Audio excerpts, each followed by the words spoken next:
your strength in time of the storm. We will see. We will see. I am your cover, I am your light.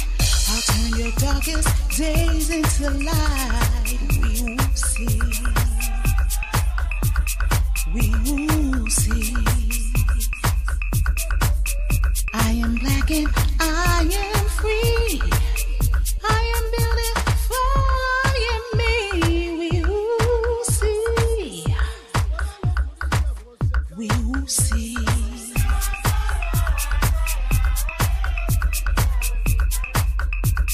Headstrong, so great, figure like innate.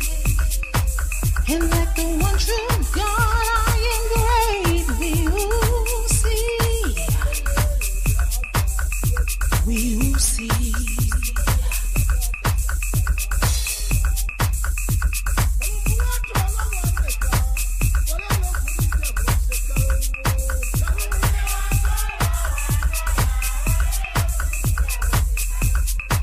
I am your strength when you are weak. I'll be your one for I am he. We will see. We will see. I am your cover, I am your light. I'll turn your darkest days into light. We will see. We will see. I am black and I am free. And like the one black girl, I am great. We will see. We will see. We will see. We will see. And this is Village Intuition TV on the UC Family Channel on YouTube. And I'm sitting with Pastor Sidney Williams here on Cole Avenue. As you can see, we're sitting in front of a property that was once owned by some Marstonians that has now been bought by the town. It's boarded up and everything, things like that. You can look around. This is Cole Avenue, Cole Street. I want to talk to the pastor today about his interest and his recent announcement running for Second Ward Council. So I'm gonna start out like this. Initially, originally from Pastor, where are you from originally? Originally from Philadelphia. Okay. And prior to coming to Marshtown, where were you? We lived in South Africa, Cape Town, South Africa. And what were you doing over there? We went over there really to try to help some of the brothers and sisters there with community development, community engagement, reaching out to the poor, and pastor a church there. We had some good success working with gangs, working with people in poverty, right. Housing, job training skills, and based upon that work, we were asked to come back to the States to try to do some things here. Okay. Okay. So you were assigned to Marshtown for a specific reason, or just a general pastor doing the ministry thing? Initially, we were told about the influence of Marshtown, and that there really weren't any social problems in this community. That a lot of middle-class families here. But after our arrival, getting to know the community, getting to know the families of this community, we discovered there are some problems and some issues that need to be addressed. Okay. And a lot of those issues really couldn't be addressed on Sunday morning. Okay. So I guess you've been here about 4 years now. Yeah. Tell me some of the things you and your church have done to address some of those issues, those social issues. Well, one of the things we first attacked was our black and brown children in this community fall behind in the school system, and there's really not a lot of advocacy and support for them as you would hope. And so we started a program called SOAR, Student Outreach Academic Reinforcement, where we could help black and brown children and their families understand how to advance in the school system, how to get the homework support they need, and really help them with some of the hardships they were having, just financially, socially, how to communicate with teachers, and school principals, etc. Let me let this train go by.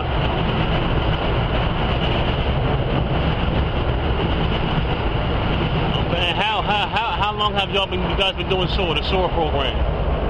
We started the SOAR program almost immediately, so we're now actually in our 4th year of the SOAR program.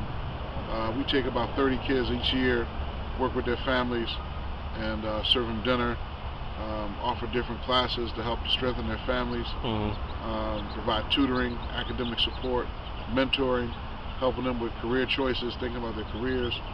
And what we've seen is that the children do a lot better in school.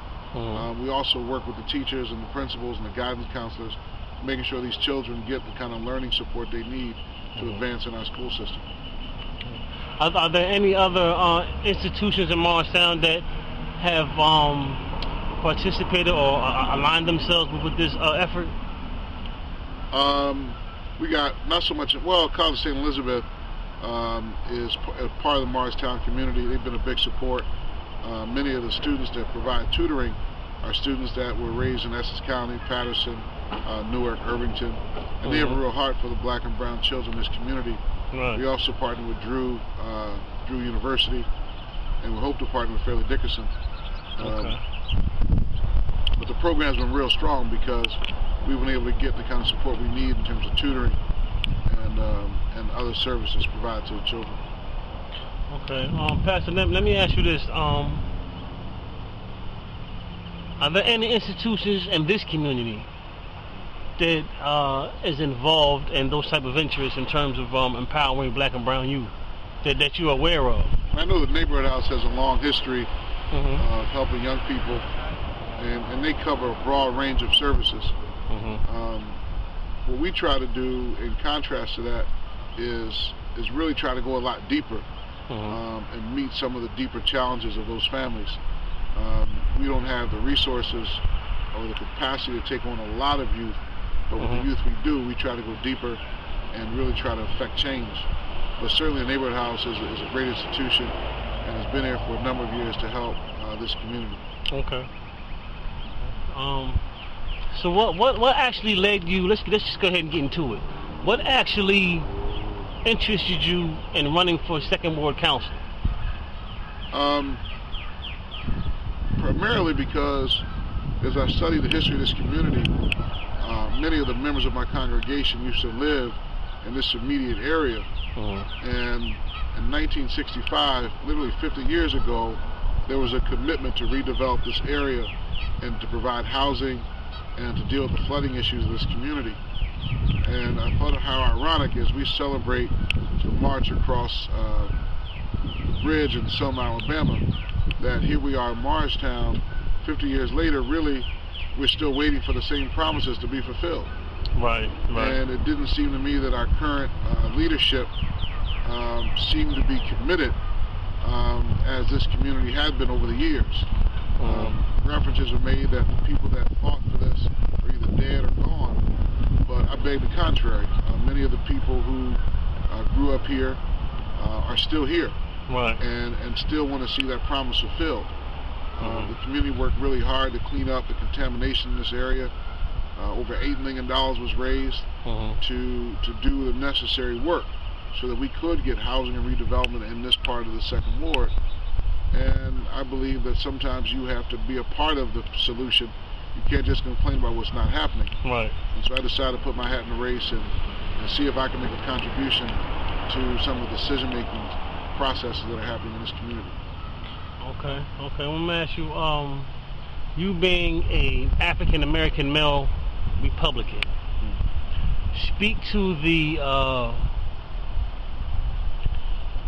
benefits or misunderstanding that black and brown communities have in terms of the Republican Party as opposed to the Democratic Party. Well, I mean, over the course of history, the African American community, black and brown community, has benefited both by Republicans and Democrats. Okay. What matters is really understanding what our position is and what we really want. What we want is economic freedom. What we want is an opportunity to live in a safe environment to raise our families. as a minority community, we really can't afford to be loyal to either party, but rather we have to be loyal to what's going to uplift our people. And so in times past, Republicans have been advantageous to help us in that agenda. In recent years, the Democratic Party has helped us. The bottom line is politics are local. Okay. And when you discover that a particular party is not in favor of your agenda, it's important to reconsider who you ally yourself with. I found in this community, many of the Republicans here are compassionate conservatives that care about the community. They support the programs that we offer this community for black and brown people, and they've agreed to support this effort, this redevelopment effort of this community, and for that we're thankful. And so, I decided that I would work with them to bring about this change. Okay. So am I to conclude that the Democratic Party and the Republican Party both have dirty hands in terms of how they dealt with black people? Well, I wouldn't also say dirty hands. I think that at the end of the day, our country is motivated by money. And even though we have democratic principles and we have a republic that stands on core values, over the years we have seen parties deviate from what they stand for. Okay. And the consequence for black and brown people have been severe. And so we have to be clear about the times that we're in. And remember, most importantly, the politics are local. And so for the last 50 years, this community has committed itself to the support of the Democratic Party. As you look around, we haven't seen any advancement that we had hoped to get. Well, yeah, I was going to talk about that next. I see money going into every community around town in Marshtown, but the second ward, still 50 years, 60 years, I can't say much has been invested in this area. So are we to say that the Democratic Party has denied those resources to this community? Because if it's a Democratic community, then why hasn't the Democratic Party participated or even invested, to develop and empower this community? That's a great question. And being new to this community, I'm still learning and trying to understand the different changes and nuances. But I do know that in 1965, when this commitment was made to redevelop this area, the Republicans were unanimous in their support of the redevelopment of this area. Really? And the Democrats were unanimous in their denial of the development of this community. And so over the years, we've tried to make advances, but there's not been consensus among those who represent this part of our community. Oh, that's interesting, because me personally, I don't have an interest in either party. The organization that we founded a few years ago, we decided that the person in the seat, if their politics speaks to the interests, in terms of empowering our community, that's what we support. We're not really concerned with what party, because we understand both parties can do both things, good or bad. So, but that most black and brown people, they're informed or misinformed, whichever one you want to go with, about the Democratic Party being a strong support and advocate of black people and brown people empowering themselves. How would you address that to the black and brown community here, being that you're a Republican and they're under the impression that Republicans don't like black and brown people? I think, and I've said this in other groups, our country has been divided, remains divided, and people use labels and accusations to divide us. But what really matters is our country must be unified, our community must be unified around issues that make it better for all people to live here. And so in this community, we have to be discerning of the times, of where we are, what promises have been made, what things we still hope for. And so we're committed to the redevelopment of this area. I slid some flyers underneath your thing. Did that girl call you? I slid them underneath your office there.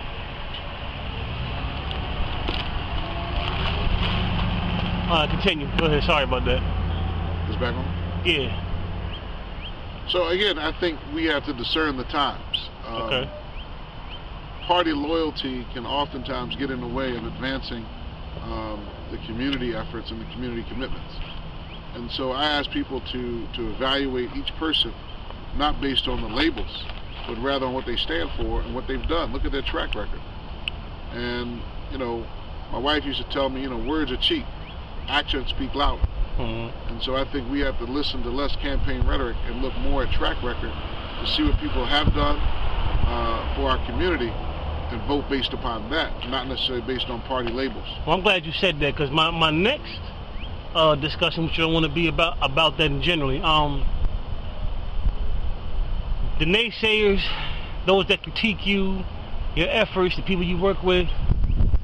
You've been here about 4 years. What you have accomplished, I mean, we're clear on the people you've helped with legal issues that didn't have the money for the right legal representation in this racist court system up here, and you've worked diligently to help people get the best turnout they can. You know, a lot of people ended up not having to be away from their family, being incarcerated and stuff like that.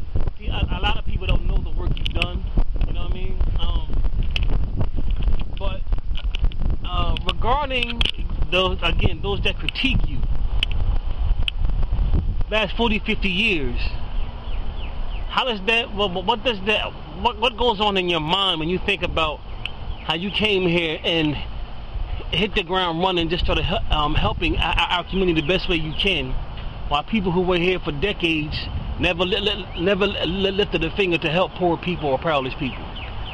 Well, I think it's important to celebrate people that have remained in this community. That's a difficult thing to do when you feel like your voice is not heard and you feel invisible. And so for the people that have tried unsuccessfully to make change, I think they should be celebrated for what they attempted to do. But then there comes a time when we have to actually achieve that which we seek to achieve. And sometimes that means there needs to be a change in leadership, a change in approach. And since I've been in this community, where I see it, it's time for a change in leadership. It's time for a new direction. The mantle has been passed. And it's time to realize those things that people have prayed for, hoped for, cried for, fought for. It's our time. Okay. Because you have shown clearly that you will work with anyone that's sincere about empowering the black and brown community, regardless of their background or their political position or their social background or economic background. Do you get a lot of negative feedback because you might work with somebody that wear Timberlands and jeans, or somebody wear a suit and a tie? Like, do you get bad feedback about that? I definitely think this society, our society, forces people to choose sides. But the one thing that our ministry is about is a ministry of reconciliation. To love our enemies, those that are different than ourselves, not to get caught up and judgmental because people may have a different political view or even spiritual view. We're different people, but at the end of the day, we have a commitment to strengthening our communities. And so I think it's important for any leader to look past differences and find commonality or similarities.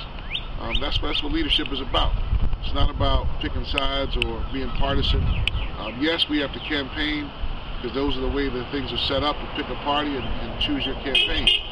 But once elected, you've got to govern. You've got to govern for all people. You represent all people, not just people that voted for you. Well, it's good you said that, because my next interest in discussion is if any candidate that runs against you, well, I don't want to say against you, a candidate that runs for the seat you're running for, do you get any type of thoughts that someone somewhere is pulling strings to divide this community or split the vote, or, you know, the whole divide and conquer thing? Speak on that. Well, Frederick Douglass said it best: there's no freedom without struggle. And so when you want to change direction, you have to expect opposition. You have to expect forces at work that are not necessarily visible to the natural eye. But we've got to fight. It's a supernatural fight. It's a spiritual fight. It's a fight that the ancestors have already laid the groundwork for. So we stand on people's shoulders that have gone on, there are people that still remain that have not forgotten the promises and the hard fight. People like Julia Kersey, Butchie Barber, people who, Cotty Montgomery, Chris Martin. These are people that have fought diligently, and so they faced opposition, we face opposition, but our time has come. It's time to make a hope, a dream, reality. Okay. Well, now I want to ask you about the other leaders in this community over the years. Have you ever heard of Frank Osborne, Abdul, Eddie Hackett? Definitely. You probably never heard of a brother named Damu. Well, tell me something. What type of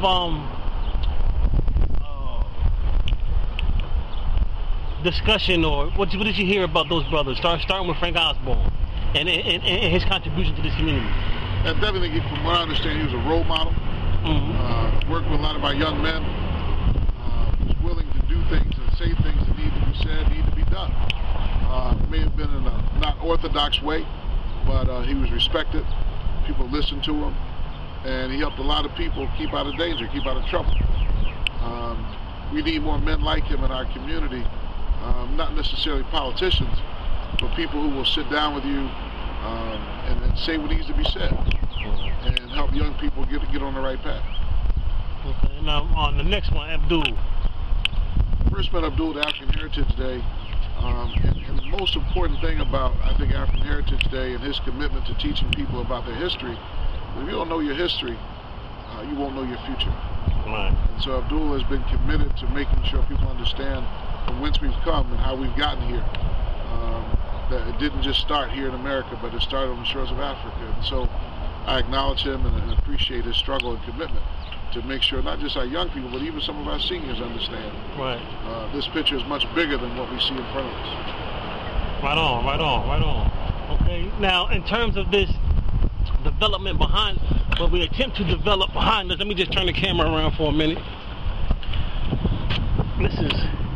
This is where we are attempting to build housing, right? We want to build housing. This area on Cole Street, Cole Avenue. What exactly can we do? Because what we're hearing is because of the flood issues. Speak to us about what has the Watershed Commission said about dealing with that. Well, a couple of things. I mean, some years ago, this community organized itself, raised over $8 million to clean up the contamination of the junkyard, with the expectation that if they did that the city would meet them and develop as they had promised in 1965. Unfortunately, we're still here 50 years later with unmet promises, unfulfilled hope. Why do you think that is? Why do you think it's such an effort to not deal with the flooding problem from 50, 60 years ago and not build housing for people with economic struggle? Well, why do you think this is such an effort to prevent that from happening? I think there are a number of issues, and we particularly see it in New Orleans post-Katrina, in areas where there are not economic interests or business interests or persons with high net worth. There are communities that lag in development and restoration. We see that through America's inner cities, even in Newark, Detroit, Camden, Philadelphia, areas where people are not politically astute or connected, where they don't have the individual wealth to make change. We find those communities left behind. It's unfortunate that in a community like Morristown, one of the greatest real estate markets in the country, and one of the most affluent counties in the country, that this small area within this small city has been left behind. Surely the resources are here to fulfill the promise. And so one must question, what is the motivation? What is the bias? What is the real struggle? Some say the issue is flooding. Well, we have witnessed in places like Dubai, cities being developed. Right here in New Jersey, after Hurricane Sandy, we restored the shoreline, we restored homes. In Jersey City, we restored homes that were destroyed by Hurricane Sandy. So we know we can do it. And so we've met with developers, we've met with attorneys, we've met with engineers. There is no secret. This can get done. The question is, who benefits? And I believe many of the residents who have been here, who pay taxes, who have made this community a better place, deserve the right to be able to raise their families here, to see their grandchildren be in this community. And so this is something that must be done. and we can no longer ignore it. Okay. That was that was on the money. You know, they say, you know, sometimes the organization I'm in, we execute more the radical tradition. How does those of us that take the radical tradition work in such harmony with folk that take a more civil tradition? Because it seems to be, you know, the union with the radical and the civil has always been, you know, and today they're right back at the table with no choice but to work together. Well, I think principles before people make the difference. We don't fight with people. We teach in our church that we wrestle not against flesh and blood, but against principalities and forces beyond that which we can see. And so there are principles at work. And sometimes we're persuaded by people. We also know that we can't judge people based upon their appearance, based upon how they look. Quite frankly, we can't even judge people based upon their relationship to our family. Jesus actually taught us our family are those that agree to the principles that we agree to, and serve the purposes that we serve. And so there are persons who may be biologically related to us, and maybe people that appeal to us personally. But when we're talking about assisting a greater cause, it's about the train. Let that train go by. Interview.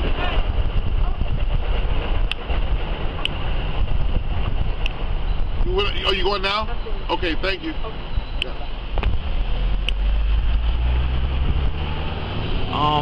Yeah, she kind of made me forget what I was getting ready to ask you. But I know it was in reference to direct confrontation regarding the conduct of those that have been in position to help over the last 20 years, and for whatever reason hasn't helped.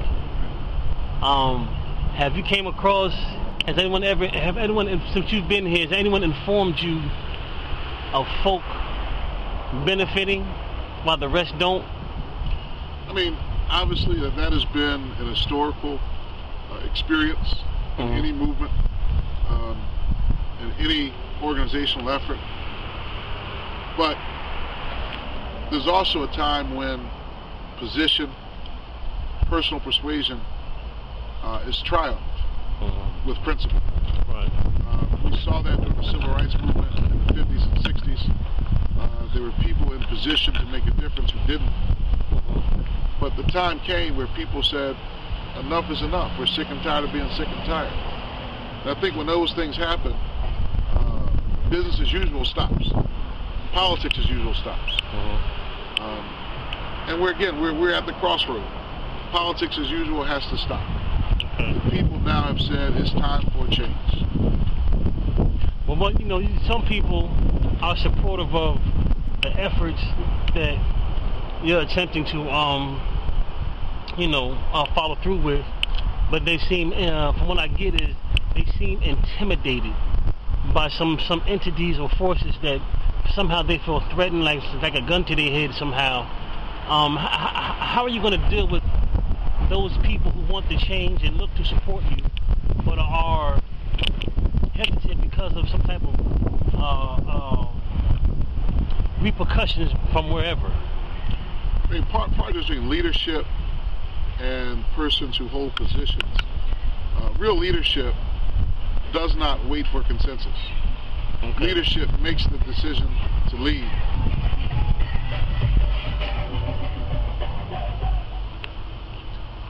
Leadership makes the decision to lead, and sometimes there won't be consensus. I'm sure when Abraham Lincoln decided to emancipate the slaves, there were many who told him it wasn't the right time, that he shouldn't have done it, but he proceeded anyway because it was the right thing to do. We look back and we see that those who agreed with him were on the right side of history. I'm sure when Martin Luther King was in the Birmingham jail. On the wrong side of the water. You gotta get on this side. I'm sure when Martin Luther King was in the Birmingham jail, there were many that told him the time was not now. That he didn't have the right people on his side. But he told us, you know, this was the time. How much longer must we wait? And here we are again. People are still saying it's not the time. We need to wait. Let the politics as usual continue. Be patient. But how long must we wait? Those that get on the right side of history today, they will look back 20 years from now and be thankful they got on the right side. Those who can't see it, 20 years from today, hopefully they will see it. But leadership doesn't wait for people to see it. Leadership leads. And if you're on the right side of history, people will see that you made the right call. Okay, and with that, that is our first discussion interview. Pastor Sidney Williams is running for Second World Council. Anyone interested after seeing this interview, you know, go to the People's Language Community Info page on Facebook. You can contact Sidney Williams on Facebook. You can contact Breeze Riley on Facebook. Come by Bethel AME Church right on Spring Street. And if you want to support, participate any way you want, you know, come through. And with that, this is part 1. Part 2 will come shortly. You can go to YouTube or Facebook and check this out. Pastor Williams, say bye to everybody. Peace. And I pray God's will upon your life. Right on. Peace.